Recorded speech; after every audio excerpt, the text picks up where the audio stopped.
అమ్మవారు ఒక్కొక్కసారి రాక్షస సంహారమునకు అనువైనటువంటి శరీరాన్ని పొందుతుంది. అరుణాసురుడు అని ఒక రాక్షసుడు బయలుదేరాడు శ్రీశైలంలో. అరుణాసుర సంహారం చేయవలసి వచ్చింది.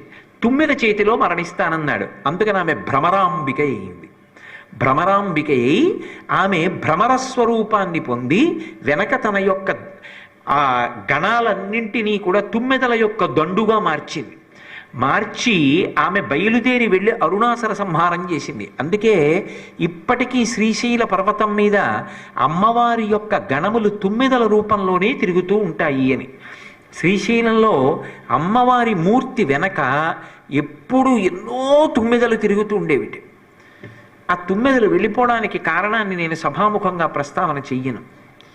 ఒకప్పుడు అవి దేవాలయంలోంచి నిష్క్రమించాయి, కానీ ఇప్పటికీ భ్రామరీనాదం వినపడుతుంది అంటారు.